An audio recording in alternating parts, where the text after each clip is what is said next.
Hey, my name is Scott Penfold, and this is another edition of the Loaded Radio podcast, and it's great to be back here with you for another week, and a good one this week, man. I'm going to be talking with Adam Gontier, frontman from the band SAINT ASONIA, as they have the new EP coming out called Introvert. That's coming out on July the 1st, and of course, Adam Gontier used to sing for a little band called 3 Days Grace as well, so we'll be talking to him in just a couple of seconds, and then as well, coming up in the second portion of the show, as we generally do, we'll be connecting with Johnny Rude down there in Las Vegas, Nevada, Loaded Radio's own Johnny Rude, and we will be discussing the week that was in hard rock and metal, just everything that's been going on, so plenty to talk about there. But first off, as I mentioned, got this guy here on the line now. It is SAINT ASONIA frontman, former 3 Days Grace frontman as well, Adam Gontier. Adam, how you doing, man? Good, how's it going? Great to talk to you again. It's been a few years. Yeah, it's been a while, eh? Yeah, man. First off, I really want to get into Introvert. I just think it's phenomenal, the tracks I've heard so far off it. Only a couple. I can't wait to hear the entire thing. Why the decision to release Introvert as an EP and not go full album? You know what? We've got so much material. I mean, we wrote a ton of material over the few years of this pandemic where we weren't able to tour or anything like that. So we just had tons of material, and we thought, with the way that it feels like people are consuming music now, I mean, there's just not a lot of attention span, it seems like, for full lengths. And with the amount of material we have, we just thought two shorter EPs might just be the way to go. I just wanted to put like 7 really good songs on a small package and get it out there to people, just because it's been such a long time. And also we figured there'd be a lot of bands releasing records, so yeah, we just figured it was the right move. We didn't overthink it. It was just something that the label suggested, and we went along with it. The plan is to release another EP down the road here, not too long down the road, and then we'll for sure do a full length eventually. Awesome. Now, was there a lot of writing or a lot of creating going on during the pandemic? Yeah. I mean, tons. That was all I could do, really, was just kind of sit at home and come up with ideas. And, so yeah, there was a lot of things, a lot of songs were written for sure. Now, the song that obviously we're playing a lot of, and matter of fact, most radio stations are right now, Above It All, the first single off of that. What can you tell me about that track? First off, it kicks. I love it, man. It's a really awesome song. What can you tell me about that song, like its creation? That one, actually, it was probably the first one that we wrote when the pandemic started, like right when it started. It was just, I just wanted to write something that was, slightly hopeful, and it felt like there was a lot of stuff happening that, there was a lot of things going on that we had never really dealt with sort of as a society before. So it was interesting. I felt like, it was sort of asking the question, like, what's going to happen basically with this whole situation that we're in, and how are we going to come out of it, on the other side. And there was just so much like misinformation, so much information coming from so many different places. And it was just really hard to figure out what the right thing to do was, and all that sort of stuff. So yeah, it was just kind of written about that. And it was just sort of a hopeful idea about, hopefully we can rise above, all this stuff that we're dealing with now, and just come out stronger at the end. Absolutely, man. Now, you guys' cover of Blinding Lights by The Weeknd is phenomenal. It's awesome, man. I think a lot of people feel that way too. Why the decision to cover that track? You know what? We decided we wanted to do a cover, and we definitely wanted to do something that, I don't know, people wouldn't really expect. I feel like that's kind of the only reason to do a cover nowadays. Sure. Just to do something a little bit different. And yeah, The Weeknd is from Toronto, where we're from, most of us are from there. So it just felt right. We listened to a bunch of different songs that we could possibly cover, and that one just stuck out. It was just the chord progressions and the melodies and just the lyrical sentiment. We really felt like we could give it something different. And so, yeah, we just went for it, and it turned out pretty well in the end. We're pretty happy with it. It's a fun, cool song to sing for sure. Yeah, it really is. It turned out excellent, man. I think it's awesome. I think a lot of people do as well. Now, just going back in a bit of the history of SAINT ASONIA now, for people that don't know, how did you and Mike initially come together to form the band? Well, when I left 3 Days Grace, there was a period there where I was obviously just taking some time off, and Mike was one of he was probably the first guy, in the industry or whatever, a fellow musician that reached out just to say hey and check in and see how I was doing and that sort of thing. Yeah. And at the time, he was actually working on a record. He wanted to do a record where he was playing guitar, having different singers, feature on different tracks and that sort of thing. So he called me and asked me if I'd be interested in doing something like that. And I said, of course. We had known each other from years of touring together in the past. So we got together in Toronto. He flew up and we hung out in the hotel and just listened to ideas and played some parts. And it just went really well. And we just gelled really well when it came to putting songs together. So we ended up just, we were planning on working on like two tracks, maybe. We ended up writing probably 7 or 8 songs, I think, over a couple days. And we just decided we should probably make this, turn this into something, maybe record and see what happens. And so, it went really well, and that was it. We just stuck with it. Now tell me about Cale Gontier's involvement now. I think this is great. Your cousin's involved now playing bass. How did Cale get involved? Well, you know what? Corey Lowry, our original bass player, he went over to play guitar for Seether because we were off at the time. So we weren't doing too much, and Corey wanted to get back on the road, and Seether had offered him a gig. So he took that. And at the exact same time as him sort of getting that offer from Seether, I was talking to Cale about becoming the bass player in SAINT ASONIA. So it all worked out really, really well. That was a super seamless transition because Corey needed to go do some other stuff, and I was hoping to get Cale in the band. And Cale and I we've played music together for years, since we were, since I can remember, since we were like 5 years old. We used to sing and nice. Play and stuff. And we've been best friends our entire lives. So it's just a matter of time before Cale and I were in a band together doing something. So this just felt like the right move, and it absolutely, without a doubt, is and was. Now, as well, you got Cody Watkins in there, formerly of Art of Dying. How did he get involved as your drummer?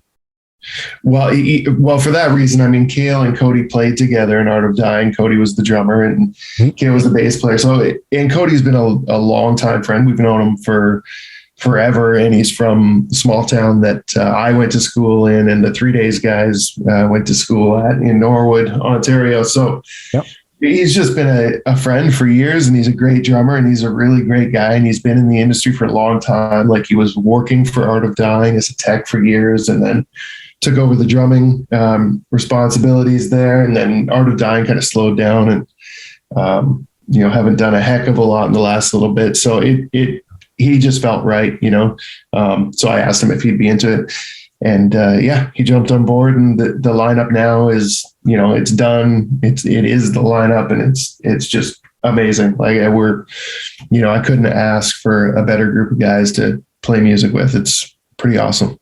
Now, getting into you personally, even as a songwriter, as a music creator, how have you felt that your songwriting maybe has changed in the last 10 years?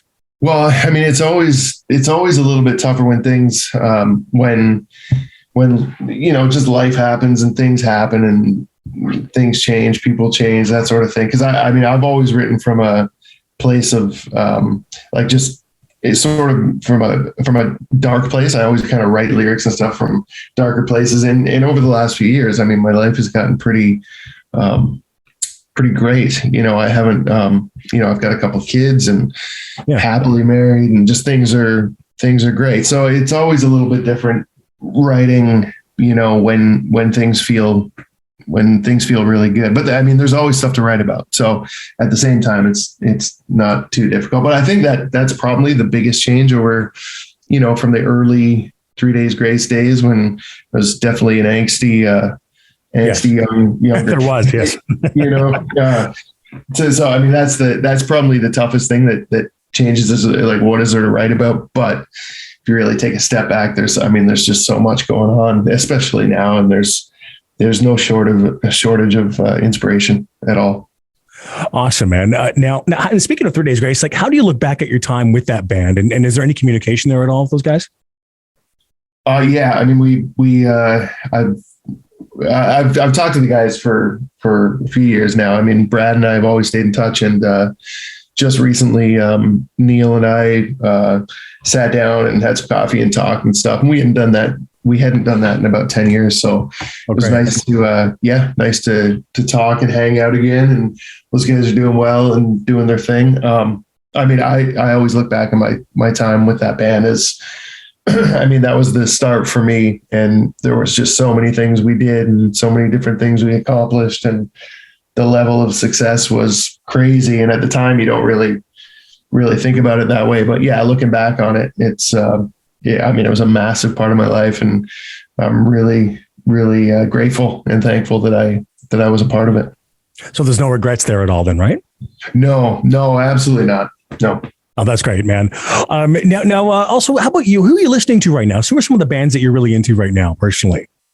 Geez, that's a tough one. I don't find myself listening to too much stuff. I mean, especially when we're recording and writing, the only thing I really listen to is I'll listen to radio when I'm driving around and stuff.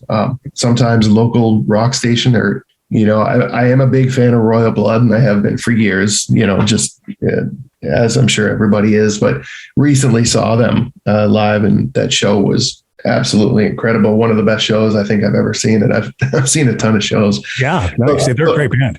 Yeah. They're really, really good, really slick, put on a good show. Biffy Clyro is another band that has grown on me, and they've been around obviously forever, but I just saw them live as well too in Toronto a few weeks ago, and their show blew me away. I mean, those guys are incredible. So, I mean, but there's tons of great bands. It's just so tough to pick out a few favorites, but saw Biffy Clyro play, and they blew me away. So they're definitely one of my, for me, a little bit newer of a find, a discovery. Yeah, certainly. So, in both great bands, of course, too. Now, when it comes to SAINT ASONIA, I know you guys have been doing some touring, some dates, especially around Ontario.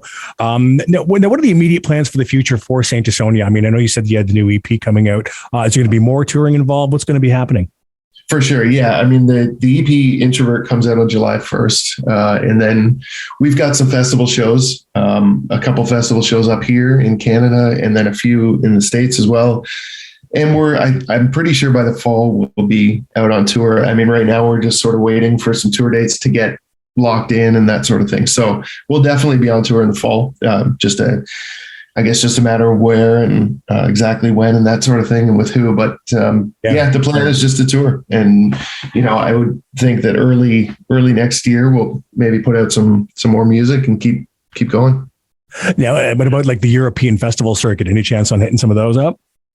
I'm not sure about this year. We actually have a European tour booked for later this year. Oh, cool. In November. I'm not sure if that's still going to happen. I mean, we hope it will, obviously, but there was quite a few Russian dates, and there were some Ukrainian dates. So it's obviously, I mean, we won't be doing those, but it would still be nice to get over there and do some shows where we can. So as for the festivals, I don't know if they'll happen this year, or if we'll do like the summer festival thing over there early next year. We'll see. I mean, the plan is to just play shows nonstop. So we'll see what happens.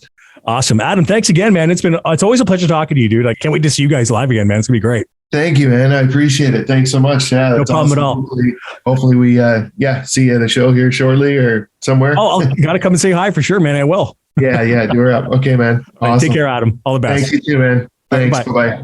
There he is. There's Adam Gontier. He is from the band SAINT ASONIA and formerly 3 Days Grace. And SAINT ASONIA have the new EP called Introvert that's going to be dropping on July the 1st. And yeah, great sounding stuff. Every single track I've heard off that so far, and there hasn't been many, but the ones I've heard have just been so great, man. Strong tunes.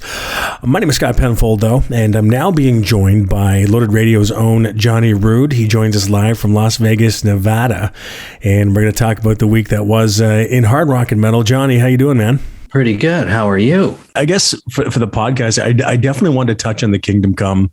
You had that in there, lined up in there? Yeah, because I mean, it was just, we have the footage up at loadedradio.com of Kingdom Come playing their set. But I don't know if you've seen the footage for yourself, John. It's disastrous.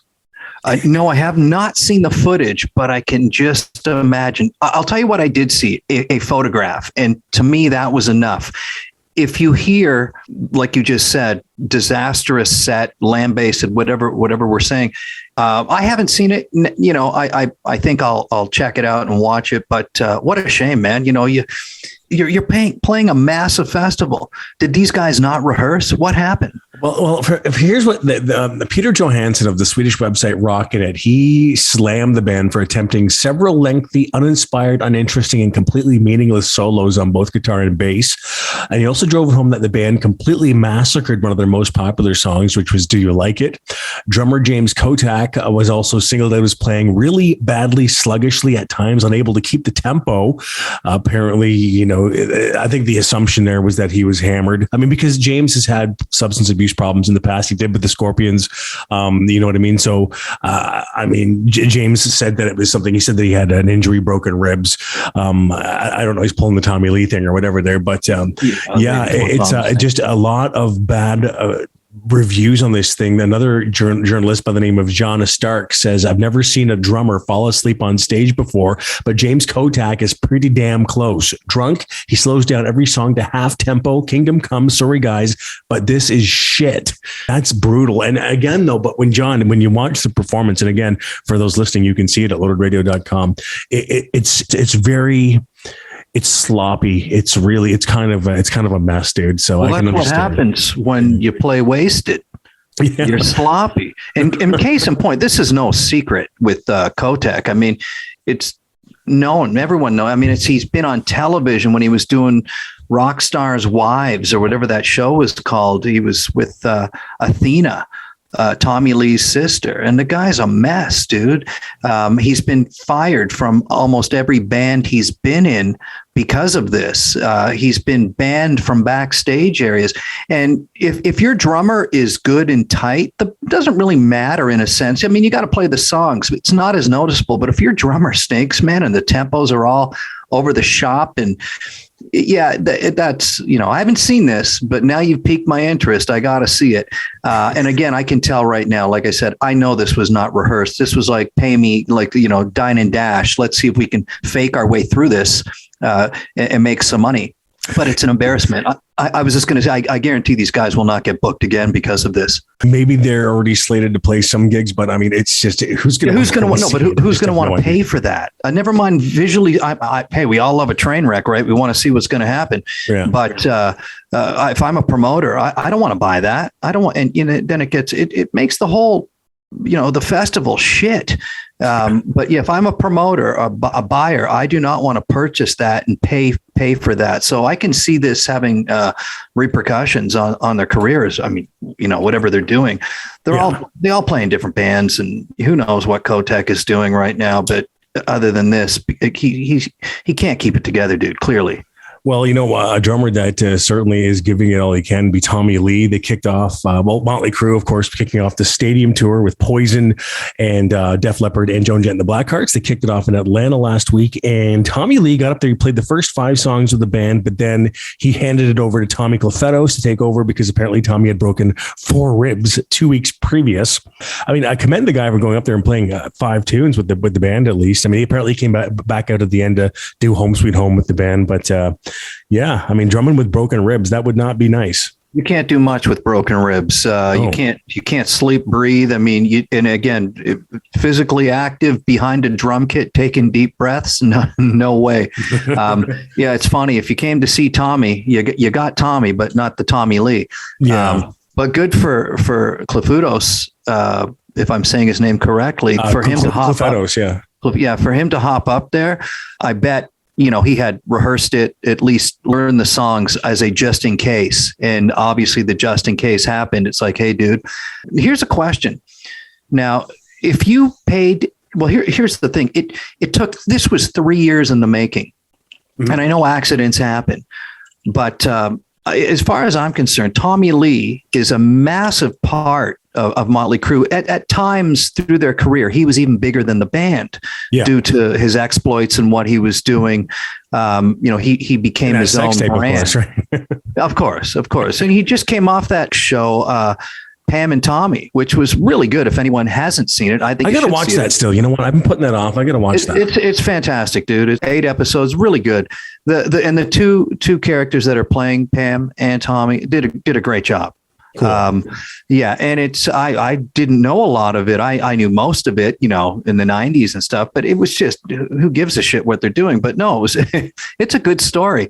But that being said, you wait 3 years for this tour, you pay $200-$400 for tickets, and you want to see Tommy Lee, and he doesn't do the gig. And I think he can for like the next couple of weeks for sure. Well, I think that, Tommy Clefudos, they're bringing him along. I think Tommy Lee is going to perform like they did the follow-up concert, and he played 3 songs with the band and then came out for Home Sweet Home. But it looks like it's going to be a lot of Tommy Clefudos behind the drum kit.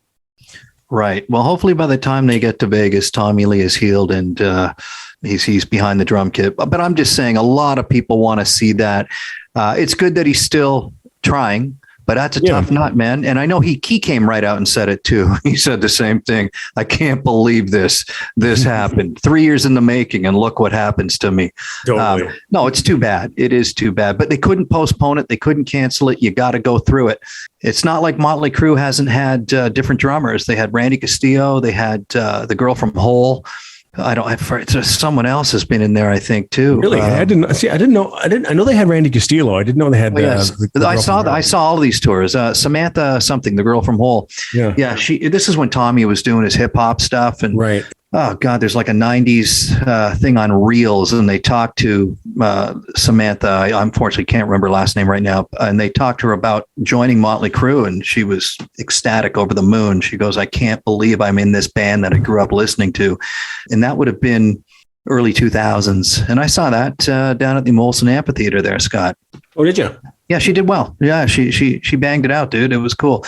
But full circle here, Tommy Lee, you want to see him playing, man, and look what happens. Well, he's a very expressive and very physical player, So absolutely. He changed drumming, dude. He changed drumming in the 80s to basically became a front man playing drums, and yes, very theatrical. The stick twirling, just an animal back there. He was great. He was great for the drums, like Neil Peart was, like John Bonham was. These are sort of iconic players that do little things to make you notice. And Tommy Lee was one of those guys. He made you notice, man. Look at the drums. Yeah, absolutely. I definitely wanted to talk about this with you about this new thing with Kiss and the lip syncing allegations now that are sort of. But Ace Frehley recently making a comment about Paul Stanley as Ace had played was playing a concert at the Palladium in New York City, and just before he and his band went into Detroit Rock City, Frehley told the crowd, "This song's a great song written by Mr. Paul Stanley. By the way, we don't use tapes. Anyway, this one's about a city in the Midwest on Lake Michigan. It's called Detroit Rock City." And now this is all sort of Ace's remark really comes from that caught on camera mistake, which made the rounds online last week, where Kiss drummer Eric Singer made a slight error in a drum break during a performance of Detroit Rock City. It was in Antwerp, Belgium. And there is a point there where Paul's off the mic, however he's singing, because it was just things didn't sync up, I guess, with this little error that Eric made. And there is some video of it at loadradio.com. So, I mean, what are your thoughts on Paul Stanley lip syncing with Kiss, John? If we're fans of rock and roll, and rock and roll, you don't lip sync. That's, if you were, again, the Britney Spears and all that stuff, those shows are all lip sync because she can't sing. I mean, she's singing at tapes and you'll hear them talk, but rock and rollers aren't supposed to, that Milli Vanilli thing, it's too bad, but I think everyone has kind of known this when you hear some of the stuff, because Paul's in his 70s and, they've been doing this for years. I think they used to put on concert tickets, the parts of the show are pre-recorded or taped or whatever. They used to put those because of that Milli Vanilli. Yeah. Because they were duping fans. But in my opinion, back then, who gives a shit about Milli Vanilli? Those guys were lip sync. I mean, who cares? But when it comes to a rock band, imagine if some guy's playing a solo and he's just fiddling around, but it's pre-taped. That's not cool. Vocals are, again, it's the age thing. The problem is, and that's why Ace is saying it, we're a rock band, man. We don't play to tapes. Let all these other kids and these other bands do it. We invented this stuff as far as Ace Frehley is concerned. I'm sure. Paul is in his 70s. I mean, and they are on the farewell tour right now. And I guess doing it every night, I don't think Paul would be able to pull it off. Paul's been struggling, by the way, with his voice I've seen him for years. 10 years, man. Yeah, he's been struggling for years. Absolutely. Yeah. But when you get caught, that's the thing that's not cool. And I know basically what happened. It's a click track thing, because Eric's playing to a click track and he went off the click track. Yeah, that's right. That's exactly what happened. He went off time. And if you go off time, Paul's playing to that drum beat because he's the metronome. And if he's off, Paul's going to be off. And unfortunately, you got caught. I mean, what's her name? Ashley Simpson on Saturday Night Live years ago. I was home watching that episode and I went, oh my God. Destroyed her career. Ended it right there. You look like a jackass. You really do. It's like you're trying to fool people. And it looks dishonest. Exactly. There's too much dishonesty going on the planet right now. You don't need Kiss doing that.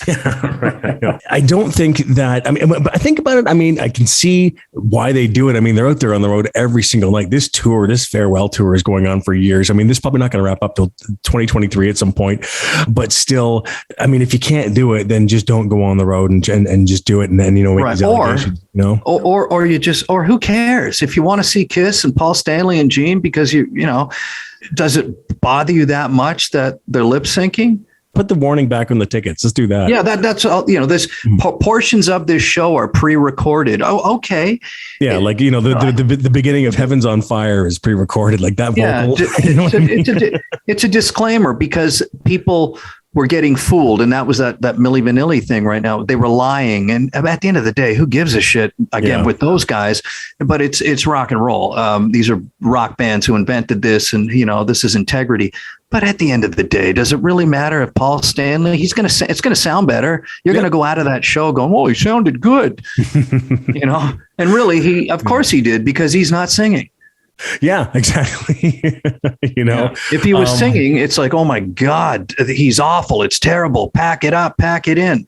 Yeah. So who knows, dude? I mean, it's a tough one. It's an easy carve for Ace Frehley, because when you see Ace, he sings all his own stuff. He sings all those tunes. I know. He doesn't have the budget for lip syncing material up there. He doesn't have that. So he's got to slug it out singing. Mm-hmm. That's the difference. I would like it if they brought Ace back up there, though. That would be. That would be awesome. Oh, come on, man. Yeah, that would be killer. I want to definitely talk to you about this too. There was a new study by scientists at Yale University, and they came to the conclusion, you're going to find this interesting, that going to music festivals is actually good for you and can make you a better person.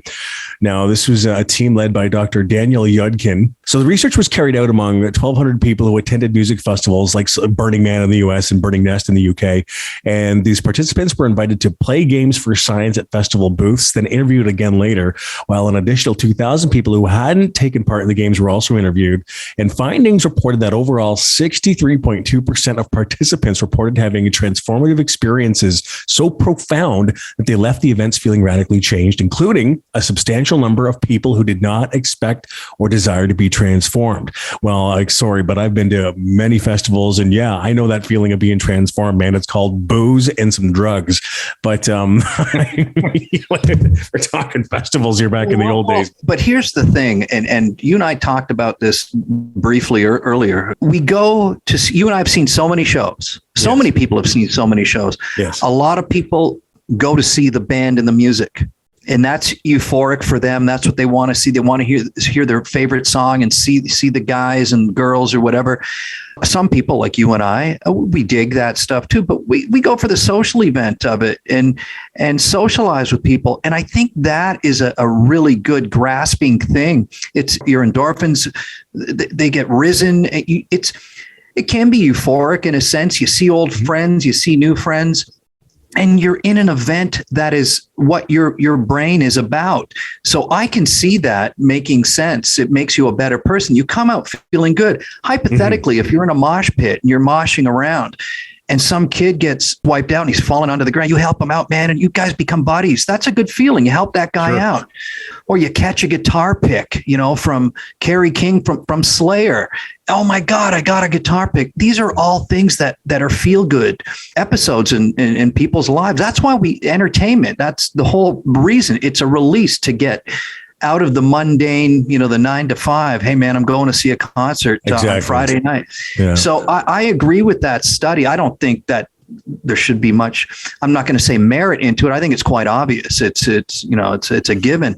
It's always good to do. Yeah, well, he says that the findings are an important reminder of what we've missed in the years, the pandemic, isolation and all that, and powerful social experiences are what the sociologist Emil Durkheim called collective effervescence. So that is why going to the festivals, particularly metal festivals, because they're the best festivals, you know what I mean? You walk out of there feeling good and even maybe even go through a transformative experience. Absolutely, dude. I mean, you said it too. As funny as that might sound, I'm getting all drunk tonight. I'm doing drugs tonight. Yeah, your mind is set on that. That's the time you can do this. You're not going to do it at your 9 to 5 job, but you're going to do it. I agree. Psychologically, it's a fantastic thing to do. It's going to see a movie. It's sort of the same thing. You're doing something out of the norm, and it's psychologically, it's good for you. It makes you feel good. So I think the study itself, sure, great. Again, Burning Man, it's not necessarily a music festival; it's an everything festival. We got Coachella that's coming up, whenever that happens. Mm-hmm. Anyone can go to that. It's just the event. There's so many people. It's so much fun. It's something different for your brain to do. Again, it's a study, but it's a truthful one. You're doing something different. Yeah, we have been cooped up for the last couple of years, and people still have anxiety about going out.